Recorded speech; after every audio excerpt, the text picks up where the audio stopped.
What is up guys, it's your boy Sol. I'm here, back with a Palworld video. That's right, not a WoW video today. We are starting off 2025 with a different game than World of Warcraft, and if you are new to my channel, finding me through Palworld content, I usually make World of Warcraft content. And if you are a usual viewer of mine, you know that I usually make WoW videos, and the plan is to not stop that. Nothing is changing. Well, I guess something is changing. I am playing Palworld at the moment, having a lot of fun, and I want to make a couple of videos for this game as well, so hopefully you can support me through that. Leave a comment down below if you played Palworld, and if this video makes you want to play Palworld. Either way, today we are focusing on, not this, today we are focusing on Palworld Expedition. So we have the brand new building Pal Expeditions in Palworld. This is part of the brand new Feybreak update, and it's a massive part of the update as well, to where we have a lot new content that we can talk about for this specifically. Let me turn down the volume a little bit here on the music. There we go, that should be fine. So for today we're focusing everything about the Pal Expeditions, and we can start this off by where you unlock this and like when you unlock this as well. This is something you will unlock really early, kind of. This is something you can learn to unlock at level 15 by spending the regular technology points right here in a structures point at level 15. And while we are looking at the tech points, you also want to take a look at the unlocking the Pal Labor Research Laboratory. Even though we're not focusing on that for this video, you will want to have this because you can use that laboratory to actually increase the rewards you get from the Pal expeditions and also decrease the time it takes to do those expeditions. So if you go over here, this is the laboratory that you can unlock at level 20, right? And you go to lumbering. In lumbering, you can actually, over here for example, you can learn to reduce the time by 10%, and down here another 5%, and up here another 5%. So you can get minus 20% time on these expeditions. You can also increase the rewards by 5%, additional 10%, and 5% more as well. So you can see, by me having 13 out of 16 lumbering, we currently have minus 20% expedition time and plus 20% expedition reward. You also have the same one in mining, I believe it is, so like right here, and you can see from me having mining research level 5, we currently have plus 15% rewards and minus 15% expedition time. So you really want to have those to just min-max the efficiency from this Pal expedition, Pal expeditions. Now let's talk about how to place them. So welcome to my chaotic base, by the way. It looks very chaotic right now, but I do have a system, and I usually place my expeditions at the top of my base, because as you can see, they take a lot of space, but if you place them up in the air, that space right there isn't really being used for anything anyway, and that way the pals can still work underneath the expedition, and it's just taking up space, but up in the air. If you have this on the ground, it takes up like 1/4 of your base is being taken up by this expedition alone. So for me, I always place them at the top of my buildings and make a roof and then place them on the roof. Now let's talk about what people are doing wrong with the expeditions. So expeditions is where you can send your pals out to do work for you. Think about this like dungeons, as we have a lot of in Palworld. This time, the pals are doing dungeons for you, so you're sending pals out on a expedition, and they will bring you back rewards. In this case, you will also see you have unlock conditions, so you can see some of the things I haven't done at the moment and some things that I have done. So you will need to meet certain conditions to unlock certain expeditions for your pals. Not everything is listed here either, by the way, but most of it is, so you can see here what you can do. And in this case, I am currently doing Frozen Cave of the Snow Mountain.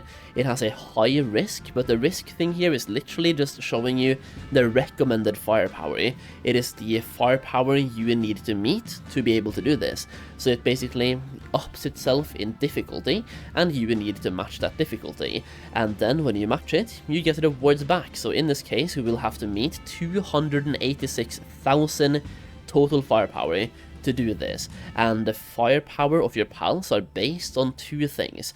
Number one, the pal's current level, so a level 1 versus level 60, the level 60 has way more firepower.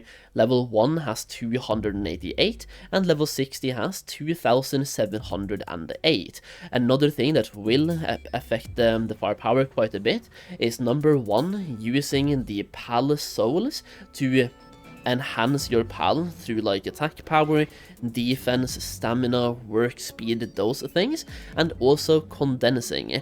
In this case, you can see we have a 4-star condensed Frostallion who also has plus 30 in stats with the pal souls.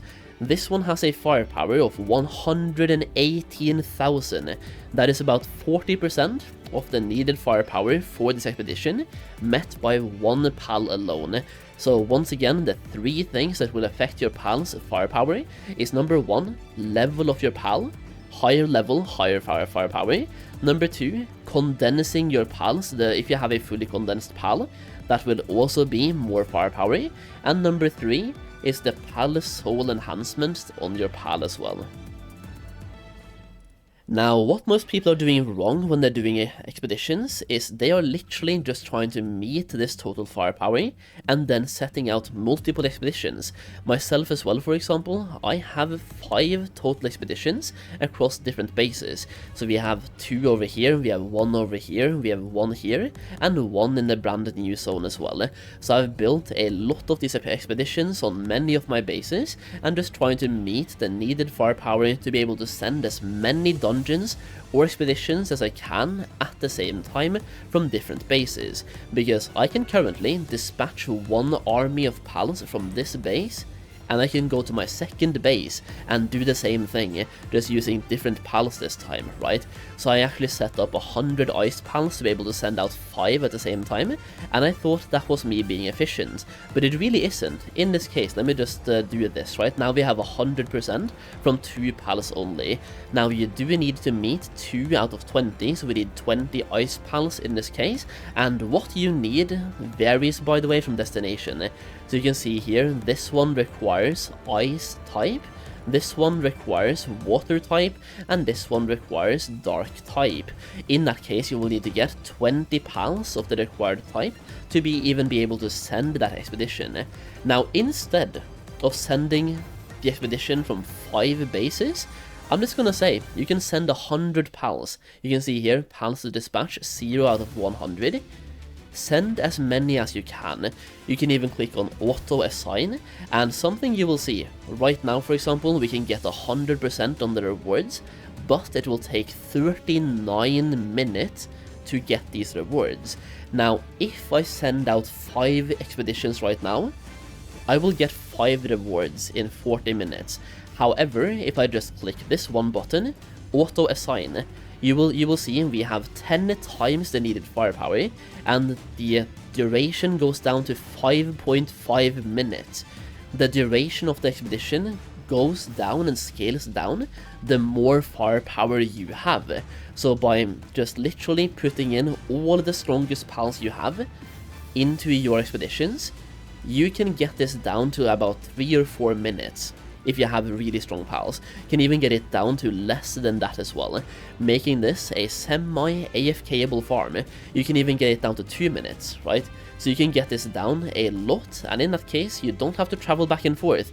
You don't have to send out from base 1, base 2, base 3, base 4, and base 5.